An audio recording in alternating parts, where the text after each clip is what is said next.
Having the Oval Office. Good afternoon, everybody. Hello, Caroline. It's great to see all of you. Welcome to our third official influencer briefing here at the White House in the beautiful South Court Auditorium, Joe Biden's former office that he pretended to be his office. Now we're using it for its real purposes as an auditorium. And we are embracing and empowering new media like never before. You are all a testament to that. We're so grateful that you're here today. President Trump is truly the most transparent and accessible president in American history, and we are just following his example. That's a little bit why this press briefing today is tardy, because the president was hosting a more than 2-hour-long cabinet meeting with his entire cabinet. Each secretary went around the room to talk about the promises they are delivering on for the American public and the directives they are executing at the behest of the President of the United States. Can you ever remember a cabinet meeting in which the media were welcomed into the room to ask questions of the entire federal government? No, you can't, because it never happened. Joe Biden was afraid to speak to the press because he was mentally incompetent in driving our country into the ground. But fortunately, President Trump has been incredibly hard at work cleaning up Joe Biden's messes and making our country great again.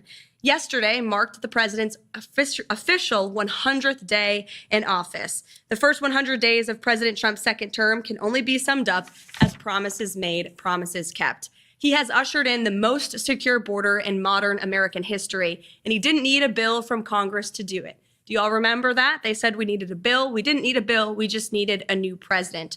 The border is now closed, and the Biden border invasion has been halted. Illegal border encounters are down by 95%. Illegal alien gotaways, one of the top threats to our public safety, are down by an astounding 99.99%. And Fox News' Bill Melugin, who did exceptional reporting covering the Biden border crisis, was recently quoted saying, "If Fox were to send me down there right now, I would have trouble finding a single migrant on camera." That is the Trump effect. President Trump took on the cartels and designated Tren de Aragua, MS-13, and other vicious gangs and cartels as foreign terrorist organizations. Under President Trump, it is the policy of the United States to ensure the total elimination of these brutal organizations' presence in our country. And we are also beginning stages of carrying out the largest mass deportation in American history. We have already arrested more than 150,000 illegal aliens, and you can expect those numbers to ratchet up in the months ahead. On the economy, President Trump is rebuilding the greatest economy in the world once again. Since day one, he has focused on defeating inflation, bringing down the cost of living, and making the United States the best place in the world to do business, invest, create jobs, and innovate. The president later this afternoon in the East Room of the White House will be joined by CEOs from around the world who have committed trillions of dollars in investments right here in the United States of America. I don't think the president is getting enough credit for the massive deregulation campaign that he has launched across the entire federal bureaucracy. He himself has signed a number of executive orders to unleash rapid deregulation and reduce the cost of living for families and for small businesses, and we are seeing a big impact of this already. His deregulatory actions thus far will save nearly $11,000 per family of 4 over the next several years. And building on this success, the president has encouraged the rapid onshoring of jobs to restore America as our world's manufacturing superpower. He is effectively utilizing tariffs to bring the entire world to the negotiating table, offering more favorable terms for our country. When all is said and done, America will finally have fair and reciprocal trade, and our country will finally stop being ripped off. So far, as I mentioned, total investments under this administration are more than $5 trillion. The president has already created 345,000 jobs since taking office in January. 9,000 manufacturing jobs were created compared to the 6,000 manufacturing jobs lost per month in the final 2 years of the Biden administration. The labor force participation rate for those without a high school diploma is up. Inflation has dropped. And the price of prescription drugs last month was the largest drop ever recorded. In little more than 3 months, President Trump has America headed in the right direction. The good news is we are just getting started. We are very busy every single day here at the White House, literally working around the clock, 7 days a week, to restore the golden age of America. Hundreds of promises have been made and kept. There is certainly more work to do. The best is yet to come. But we are very proud of the efforts the president has made to continue the non-traditional media approach that he so beautifully executed on the campaign trail, which led him back to this office, talking to podcasters, social media content creators, and influencers like yourself. And again, we're so proud to welcome you to the White House here today so you can ask questions for the whole world to hear. So, Jack, great to see you, and why don't you kick us off? Caroline, thanks so much for having us in today, and I appreciate the administration making yourself available and making it available to us and all of our followers. And I understand that you're going to be continuing these, and I think it's fantastic that really have everybody come in and be able to do this. One of the things that's been troubling me and has actually even affected me over the last 24 hours is the rise of violence that we've seen from elements of the far left, starting with things like Luigi Maggioni, these support for these unhuman organizations like MS-13, Tren de Aragua, and even, of course, the assassination attempts on President Trump, Thomas Matthew Crooks, and Ryan Routh, as well as numerous incidents against anyone who owns a Tesla, apparently. You don't really see the Democrats opposing these things. You see them in many cases either co-signing it or giving a wink and nod to it at the same time that they will be demanding that we follow due process for anyone who actually is a hardened criminal or some of the worst of the worst. What is the administration doing, DOJ-wise or FBI-wise, to combat this rise in violence that we're seeing?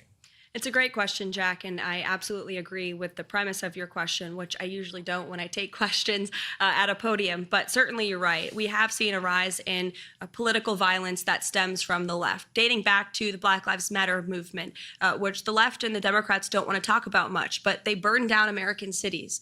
And the Biden administration did nothing to prosecute those who created that violence, oftentimes not just destroying businesses, but also lives and communities as well.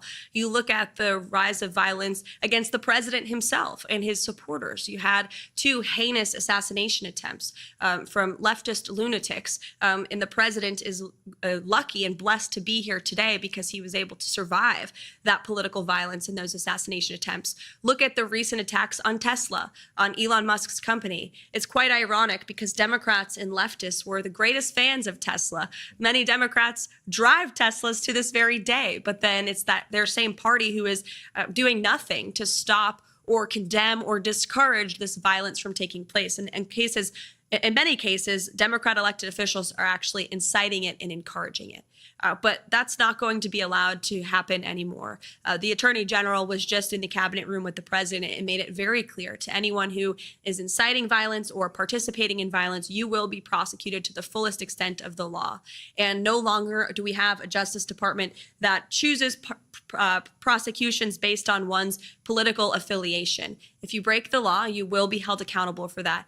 And I think we are truly restoring a fair and equal justice system in this country. The Attorney General spoke earlier about how there have been several cases brought against those who have perpetrated this political violence against Tesla, which is a great American-made company. And we need to see more people on the other side of the aisle stepping out to discourage this violence. But I don't think we will hold our breath. We won't wait for them. The president is leading by example. And I think the restoration of justice we've seen at the DOJ under the leadership of Pam Bondi and Kash Patel, who's doing an incredible job as the FBI director, is a testament to that. Thank you. Dom. Thank you. Thank you for giving me the honor to be able to ask a question and provide some transparency for the American people. Speaking of, I wanted to reference the election integrity. A lot of people in America are questioning if there's any possibility that we could see further investigations for anyone that could have violated our election integrity rights. And more importantly, so is there any possibility for names such as Barack Hussein Obama, Hillary Rodham Clinton to ever just possibly get investigated for any of these, questions from the American people, for any of the wrongdoings they might have done? Well, it's refreshing to actually hear a question on election integrity because the legacy media would never ask such a question. They're so out of touch with where the American people are on this issue. And Americans, you're absolutely right, want to have trust in our electoral system. Without free and fair elections, you cannot have a free and fair country. And President Trump has absolutely been a leader on this effort, talking about the irregularities we've seen in our elections, holding Democrats accountable for allowing illegal immigrants to participate in our elections. And he actually signed a recent executive order to protect the integrity of our elections. It will strengthen voter citizenship verification laws. It also directs the Attorney General to enter information sharing agreements with state election officials to identify cases of election fraud. So that correspondence between the federal government and the Attorney General with state and local officials has never happened before. It will allow the federal government to more easily identify these cases of fraud and then prosecute those who violate our election laws. And it is, again, appalling that any politician, regardless of party, could be against ensuring only American citizens can vote in American elections. How could anyone ever be against ensuring Americans need to have proof of identification to participate in our elections? You see the Democrats falling over themselves, trying to say this is somehow voter suppression. Absolutely not. We are trying to ensure that every American citizen, their vote actually counts and is not being outweighed by fraudulent votes and fraudulent ballots that we know have been cast in previous elections. So the president's taking this very seriously. He signed an extremely strong executive order directing action from the AG and the Department of Homeland Security as well to clean up our elections. And we expect Congress to do more on this front as well. Let's go over here. On that question, and again, Karoline, thank you so much for hosting this. Really appreciate the opportunity to come in here and ask questions of you guys, and appreciate the president giving us some time of yours as well. On a follow-up on Dom's question, I still have a ton of my audience that is still asking questions about Hillary Rodham Clinton and the fact that it came out that her and the DNC funded the Steele dossier, which then led to a Crossfire Hurricane and all the FISA abuses that went against President Trump leading up to the 2020 election. Is there, you don't have to spill the beans, but is there something? Is there somebody still looking at it?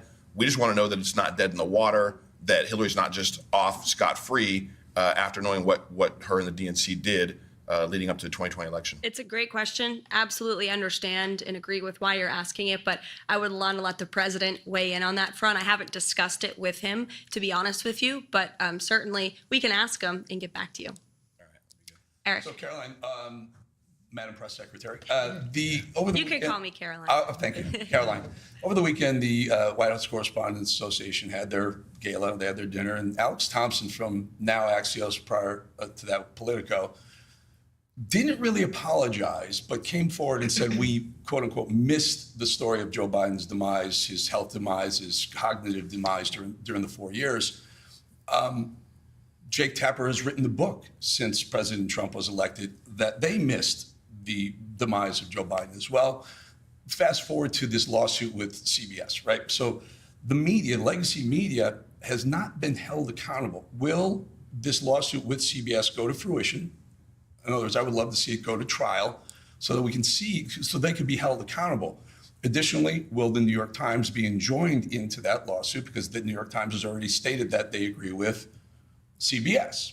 And Trump has said maybe we're going to sue the New York Times as well. And as a follow-up to all this, and it really does dovetail because it's not just left-leaning media, Fox News put out a poll. I'm a statistician. The poll they put out was wildly biased against President Trump. Mm-hmm. Will Fox sue Fox? Will Trump sue Fox for their methodology in polling? Mm-hmm. Two great questions. Let me hit the first one first. As for CBS and the White House Correspondents Association dinner, it was laughable. They gave an award to a journalist for talking about Biden's mental incompetence. He wrote a story about it years after the American people knew that story to be true.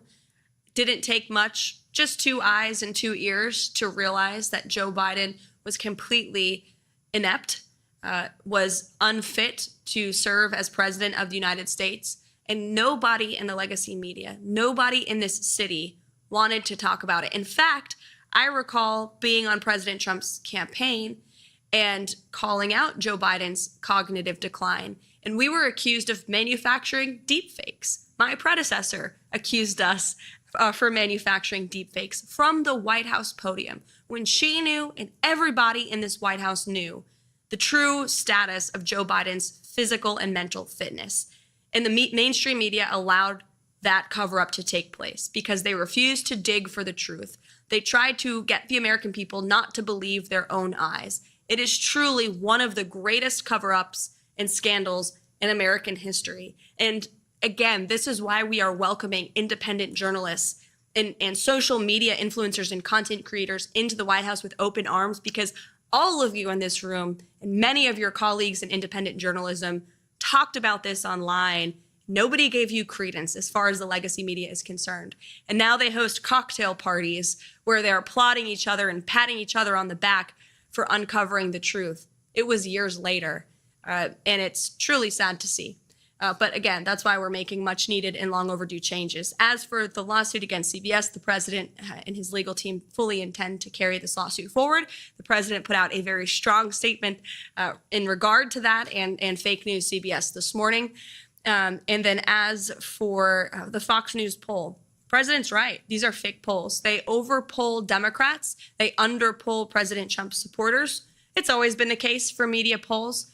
They consistently underestimate President Trump's support amongst the public.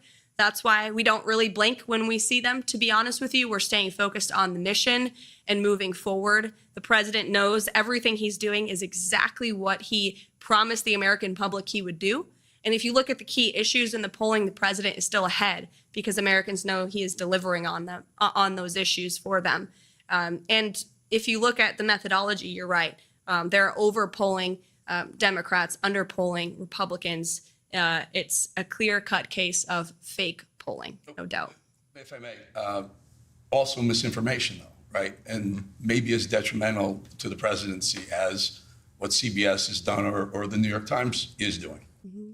Yeah, no doubt about it. The president's spoken quite strongly about it, and I know he's made some phone calls to express his displeasure with it as well. Karolina, go ahead. Thank you so much for having me here, especially as a legal immigrant, because the overwhelming fake news that Hispanics don't support President Trump, but we do, and we're very excited to have mass deportations because it affects our communities. My question is about immigration reform and DACA.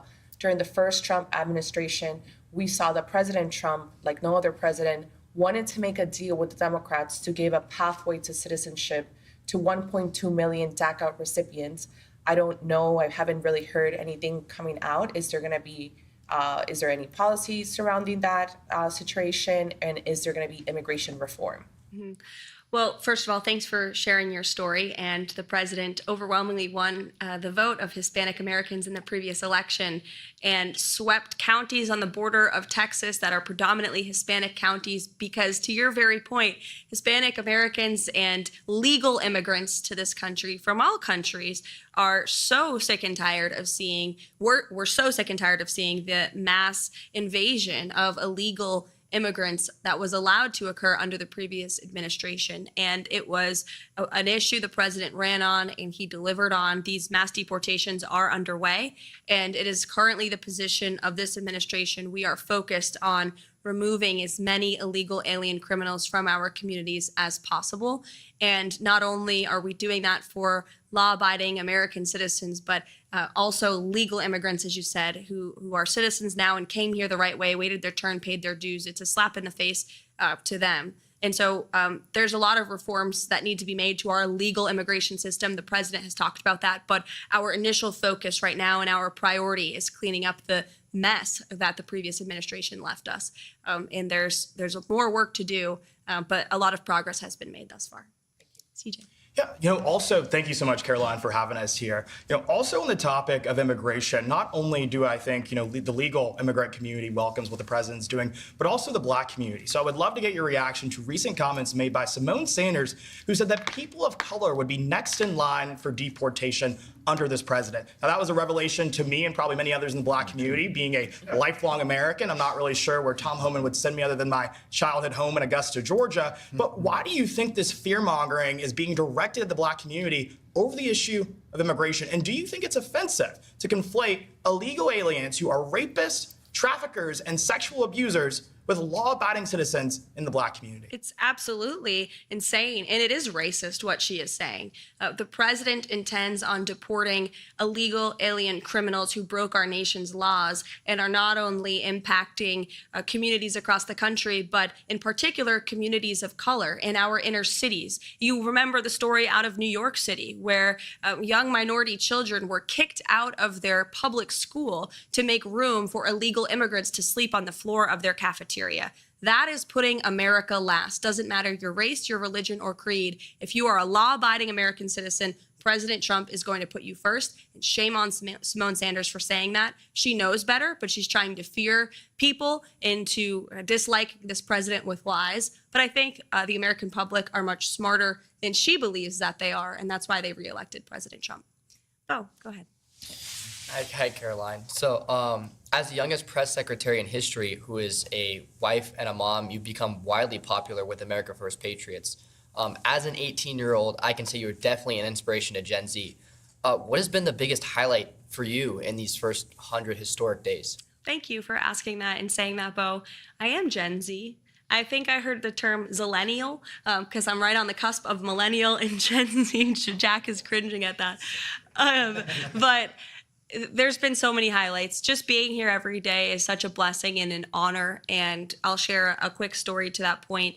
You know, the president, I'm only here because the president believed in me and uplifted me and so many others who are working so hard across this administration. This administration is filled with young, vibrant people who come to work every day hungry and eager to help accomplish the president's goals. And I think we're seeing a real reawakening amongst young people across the country. The president spoke directly to young people during his campaign and freedom that truly do resonate with young people, the American dream of home ownership, of being able to afford to raise a family and to have children. It's a beautiful thing, and I think the president openly talking about it has inspired so many young minds and opened up so many young hearts.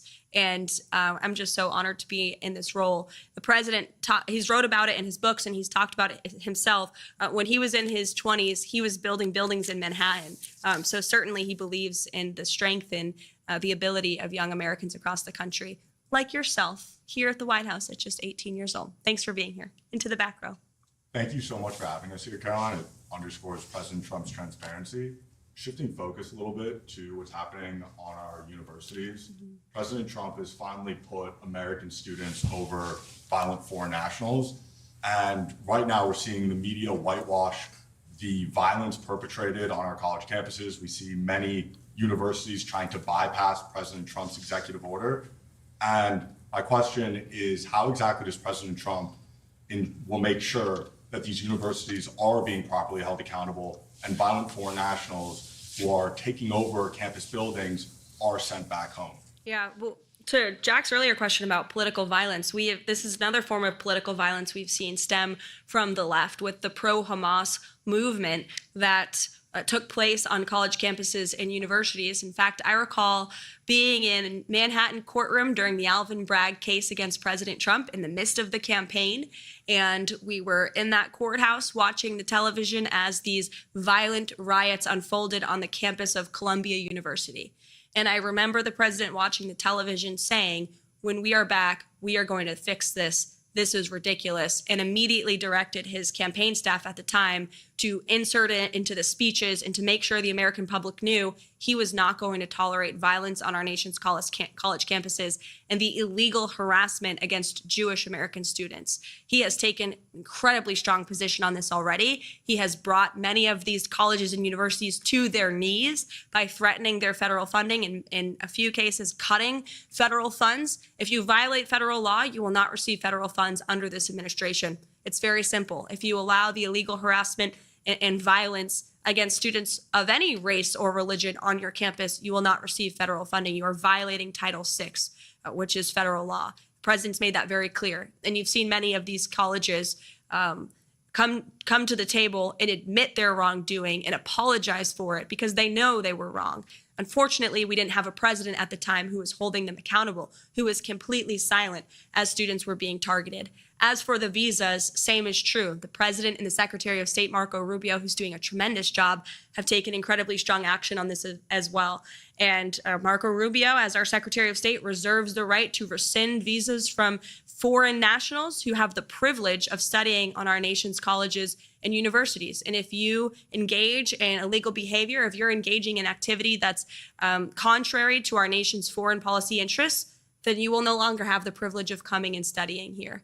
We're going to put American citizens and American students first, and only the best and brightest should be allowed to come to our country and study at our nation's colleges and universities. So again, such a pleasure to see all of you here today. Thank you so much for coming to the White House. We hope you enjoy the rest of this beautiful day at 1600 Pennsylvania Avenue, and thanks for all that you do. Take care. Thank you. Thank you. Thank you.